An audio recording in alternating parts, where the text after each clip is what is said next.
Hi, I'm Bob the Hollow, and this is a lore dump. These are all things that I've noticed throughout the game and wanted to share but couldn't fit into any of my other videos. So, without further ado,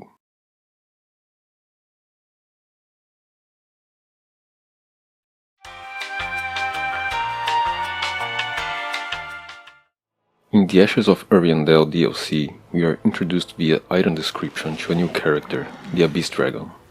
Even though there is no reference to this dragon being Kalameet, viewer Zenatos712 pointed out to me that, in the fight with Kalameet, you could use the silver pendant, which shields against dark sorceries, to protect yourselves from his attacks. This doesn't mean that they are the same dragon, but it certainly makes Kalameet a viable candidate.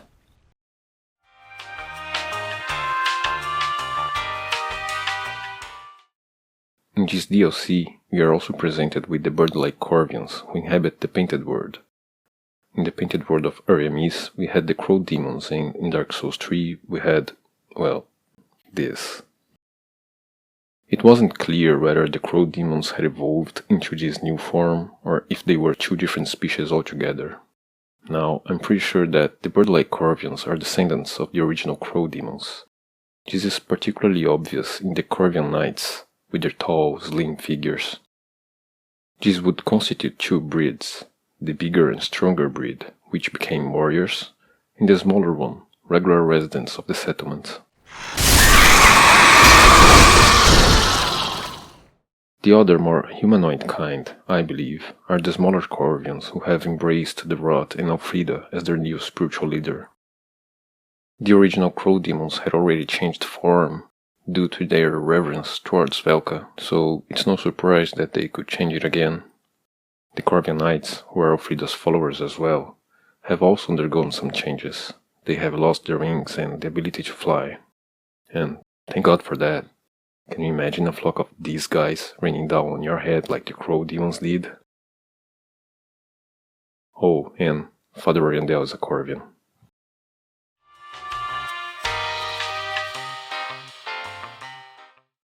Beneath Ariandel Chapel and in other locations throughout the Painted World, we can see these sprawling, reddish, fungi-like things that are fed upon by the giant flies.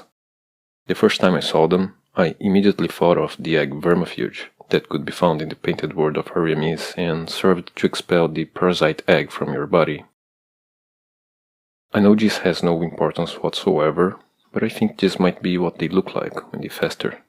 It's just a really tiny nudge to those who have played the original Dark Souls.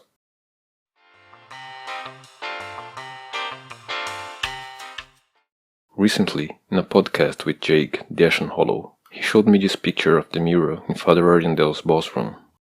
It's the original texture for the object we see in-game, and it has the words Stabber and Crusher written in Japanese, originally translated by Loremaster Nojah. Both their links are in this video's description, and I mentioned this mirror before and said that I believe these two women to be Yuria and Liliane. Stabber and Crusher would go in tandem with that. Yuria, the swordswoman, being the stabber, and Liliane, the cleric, being the crusher. Crusher, in this case, would be a reference to the cleric's weapon of choice, maces.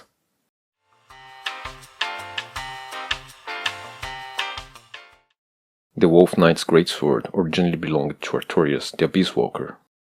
In Dark Souls 1, his sword had three variations: regular, cursed, and the Abyss Greatsword. Judging by its model, the sword in Dark Souls 3 would be the latter. But there's one stat missing.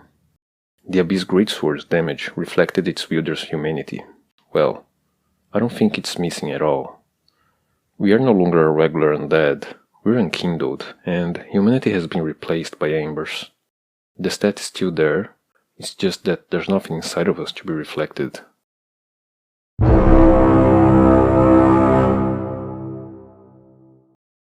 Okay, I've said it before, and I'll say it again. Ghrus aren't demons. They are humans that were twisted by the dark, and they have established a relationship with the demons, but they are not related. That being said, if you look closely enough at the clerics in the demon ruins, you see a pair of legs growing out of their backs. This Ghru variant also has a lump on its back that is covered by tethered rags. And near the top, there's an opening in these rags that appears to have been purposefully cut out, as if to allow line of sight from the inside of it. I don't know about you, but it looks to me like there's a second gru growing out of this one. All other grus have small appendages on their backs as well. At first glance, they kind of look like tiny wings, and I don't think this was an accident. I think it's meant to be misleading, to point players into drawing connections between the ghrus and the demons or the Corvians. But these are the same legs from the clerics, they just haven't evolved yet. Maybe exposure to whatever is left of the Chaos Flame has accelerated the cleric's malformation. I wonder if the second body will eventually pop out of its host.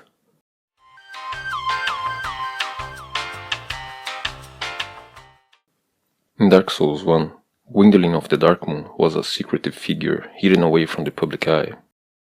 In the absence of his father, he ruled over Anorlondo under the guise of Guinevere, using an illusion of her that he had created, but I think it's fair to assume that having the protagonist undoing the illusion is now canon, since Anorlondo is shrouded in darkness and, well, we don't get no booty after the boss fight.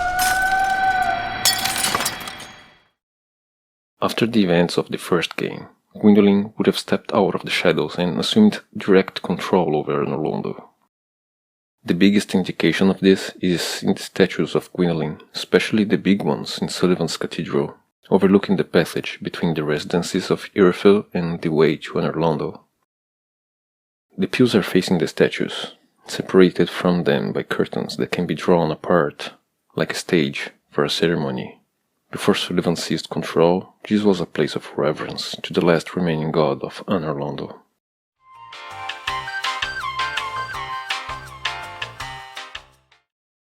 They've built a dam and dug a prison. One path revealed the path of the dragon, a hole revealed the profaned capital, and another hole led into the smoldering lake. RNG never works this well for me.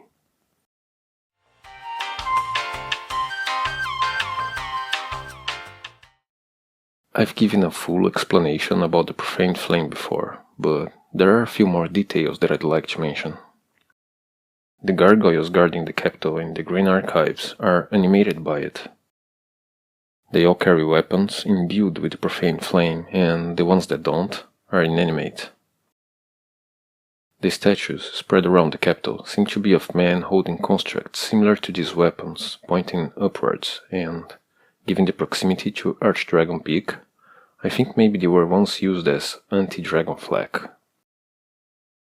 The sorcerer in the Toxic Lake area is carrying one such weapon, and that was probably what saved him from the scorching that scourged the people of the capital. The Profaned Flame pyromancy boasts the highest intelligence requirement among all pyromancies, and judging by this fact, I'd say that it was probably developed by one of these sorcerers. Since I believe they were once clerics, they would possess the inherent faith necessary for the manipulation of pyromancies.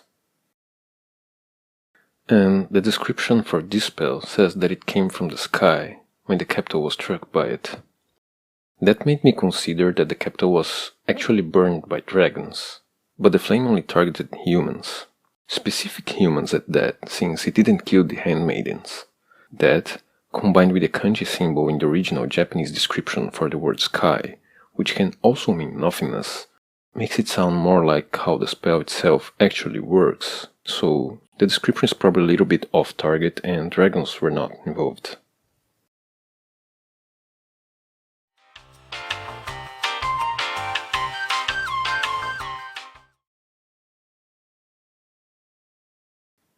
So, yeah, there's that.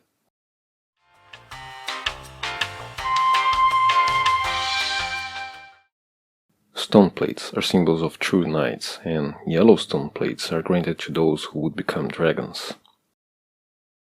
I've already explained the connection between Osiris and Archdragon Peak, and Lothric Knights are definitely going for it. And lo and behold, when you kill the first wyvern, you get a dragon headstone. The Knights of Lothric have since tamed dragons, but were once hunters of dragons themselves. They didn't tame the dragons, they became the dragons. This also explains how the wyverns in Lothric Castle could have been infected by the pus of man. They're all scaly but all mushy on the inside.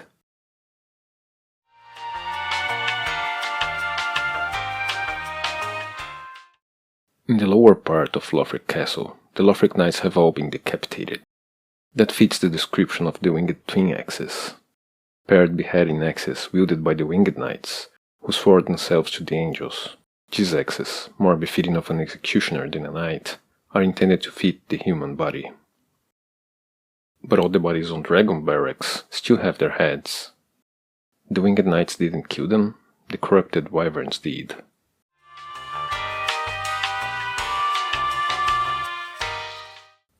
Before the entrance to the Twin Princess boss fight, there are a lot of statues. The statues of the High Priestess have been destroyed, but the ones representing the king and the scholars are still there. It is obvious and widely known that Prince Lothric had broken apart from the teachings of their church, but the intact king statues describe an aspect not mentioned very often, the relationship between Lothric and his father, Osiris.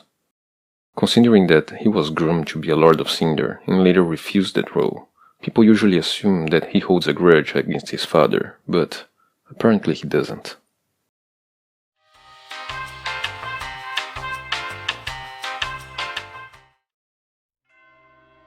A lot of people criticize the New Game Plus system in Dark Souls 3, and yes, it would benefit from the addition of more bosses or areas, different fashion items or boss phases, and though I would personally have appreciated that, I'm also under the impression that this argument isn't fair. I love Dark Souls, and not for the extra content in the New Game Plus because there isn't any. They have given us an extraordinary experience, and it's all contained in the first playthrough. This game isn't for everyone, but if it is for you, and if you're watching this then I believe it is, well, just playing the game again is its own reward. Part of the uniqueness of Dark Souls storytelling is the ability to let us tell our own story just by playing it, and RNG Plus taps into that. Why do you keep playing over and over again? Do you need to test yourself, rank yourself above the others? Do you need to find the truth about the ordeal you have just endured, even if it means going through it all over again? Or are you just a mad hollow? Noticeably, what you do get in the new game are new rings, and we all know that item placement in Dark Souls is done very deliberately. The first one you'll be able to acquire is the Speckled Stoneplate Ring +1, Cemetery of Ash.